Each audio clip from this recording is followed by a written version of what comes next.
উঠে যায়, সে পবিত্র হয়ে যেন ঈমান নিয়ে কবরে যেতে পারে। সেজন্য আল্লাহর দেওয়া নিয়ামতের প্রত্যেকটা নিয়ামতেই মুমিনদের জন্য নিয়ামত। বলেন সুবহান। নবীজি আসার আগেই আল্লাহ বাবাকে তুলে নিয়েছেন।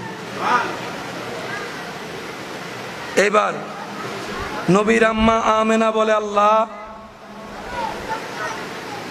আমার ছেলে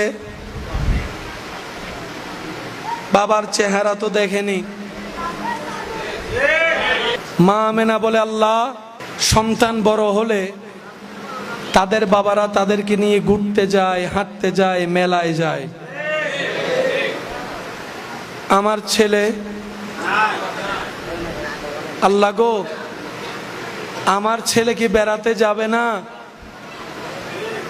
ওর তো বাবই নাই, বেড়াতে কে নিয়ে যাবে?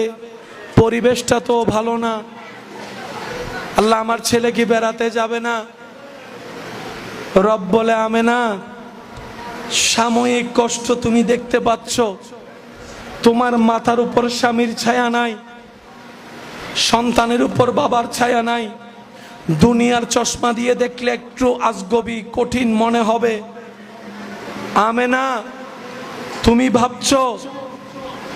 ভাবছো তোমার সন্তানের বাবা নাই, বেড়াতে কে নিয়ে যাবে? আমেনা এটা তো তোমার শুধু সন্তান নয়, এটা তো আমি রবের বন্ধুও, এটা আমি রবের বন্ধুও, এটা আমি রবের হাবিবও। অন্যের বাবারা নিলে কোথায় নিয়ে যেত? পার্কে নিয়ে যাবে, নদীর পারে নিয়ে যাবে, বেশি দূর কক্সেস বাজার নিয়ে যাবে, পাহাড়ের উপর গেলে বান্দরবন নিয়ে যাবে। আল্লাহ বলে, আমেনা একটু সময় দাও, একটু বড় হতে দাও, আমার বন্ধুকে আমি এমন জায়গায় বেড়াতে আনবো যেখানে মানুষ কল্পনা করেও আসতে পারবে না।